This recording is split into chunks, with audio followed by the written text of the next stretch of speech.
पति ब्रह्मचारी की कहानी में अब ऐसा जबरदस्त मोड़ आने वाला है जिसे देखने के बाद दर्शकों की उत्सुकता कई गुना बढ़ जाएगी।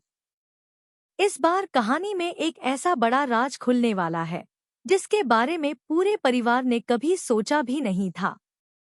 जिस आरव को पूरा परिवार और पूरा शहर मरा हुआ मान चुका था, वही आरव अब जिंदा निकलने वाला है।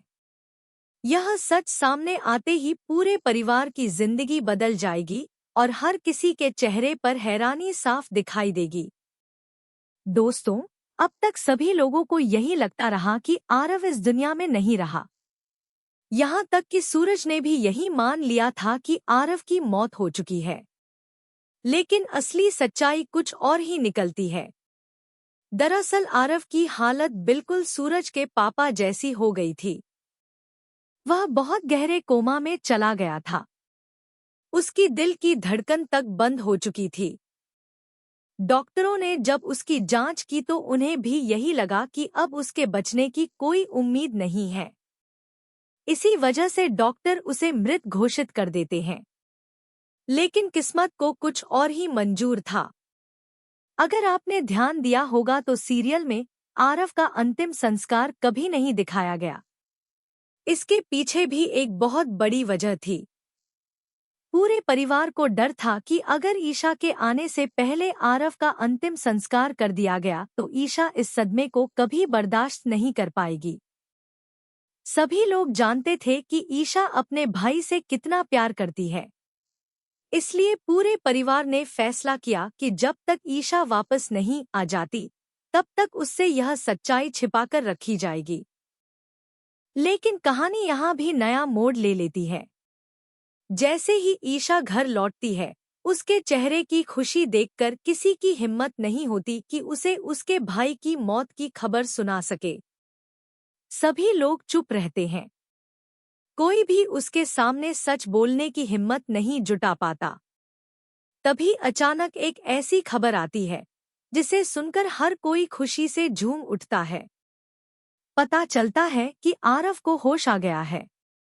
जिसे सभी लोग मरा हुआ समझ रहे थे, वह असल में जिंदा था। यह खबर पूरे परिवार के लिए किसी चमत्कार से कम नहीं होती। सबसे ज्यादा खुशी काव्या को होती है। उसकी आंखों से खुशी के आंसू निकल आते हैं। ताई माँ भी काव्या की जमकर तारीफ करती हैं, क्योंकि इतने कठिन समय में भी उसने ईशा की खुशी के लिए अपने मांग का सिंदूर नहीं मिटाया था। उसने अपने प्यार और अपने रिश्ते पर भरोसा बनाए रखा। भगवान ने भी आखिरकार आरव के जिंदा होने की खबर जैसे ही सूरज तक पहुंचती है, उसके दिल का सबसे बड़ा बोझ भी उतर जाता है। अब उसे इस बात की चिंता नहीं रहती कि ईशा उसे क्या सजा देगी। उसके लिए सबसे बड़ी चिंता हमेशा यही थी कि वह ईशा को उसके भाई की मौत की खबर कैसे बताएगा। लेकिन अब जब आरव जिंदा है, तो यह सबसे बड़ा दर्द अपने आप खत्म हो जाता है।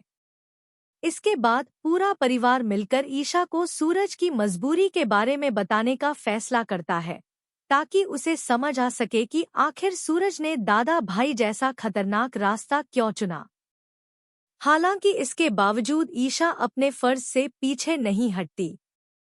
वह एक आईपीएस अधिकारी है और कानून उसके लिए सबसे ऊपर है। इसलिए सरकारी आदेश के अनुसार वह सूरज को गिरफ्तार करने का फैसला करती है। यहीं से कहानी एक नए और बेहद भावुक मोड़ पर पहुंच जाती है। अब कहानी उस सीन में प्रवेश करती है जहां ईशा की पूरी दुनिया बदलने वाली है। जिस सच को जानने के लिए वह इतने लंबे समय से कोशिश कर रही थी, आखिरकार वही सच उसके सामने आ जाता है। लेकिन यह सच्चाई इतनी दर्दनाक होती है कि उसका अपने पति सूरज पर से भरोसा पूरी तरह टूट जाता है। उसके दिल में एक ही सवाल उठता है कि जिस इंसान पर उसने सबसे ज्यादा विश्वास किया, उसने आखिर उससे इतना बड़ा सच क्यों छिपाया। कहानी की शुरुआत होती है ईशा के आईपीएस अधिकारी के रूप में अपनी नई जिम्मेदारी संभालने से। अपनी पोस्टिंग के पहले ही दिन उसे एक बड़े गैंग के बारे में सूचना मिलती है। बिना एक पल गंवाए वह अपनी पुलिस टीम के साथ कार्रवाई करने निकल पड़ती है। पुलिस को देखते ही अपराधी भागने लगते हैं और ईशा उनका पीछा शुरू कर देती है। लेकिन यह कोई साधारण अपराधी नहीं होते। उन्हें बहुत खतरनाक ट्रेनिंग मिली होती है। धीरे धीरे वे पुलिस को ही अपने जाल में फंसा लेते हैं और ईशा अपनी पूरी टीम के साथ एक सुनसान फैक्ट्री में कैद हो जाती है। कुछ देर बाद वहां उस गैंग का सरदार पहुंचता है, जिसे पूरा शहर दादा भाई के नाम से जानता है। जैसे ही दादा भाई अपना चेहरा सामने लाता है, ईशा के पैरों तले जमीन खिसक जाती है। उसकी आंखें खुली की खुली रह जाती हैं, क्योंकि दादा भाई कोई और नहीं बल्कि उसका अपना पति सूरज होता है। जिस इंसान को वह ईमानदारी और इंसाफ की मिसाल समझती थी, वही शहर के सबसे खतरनाक गुंडे के रूप में उसके सामने खड़ा होता है।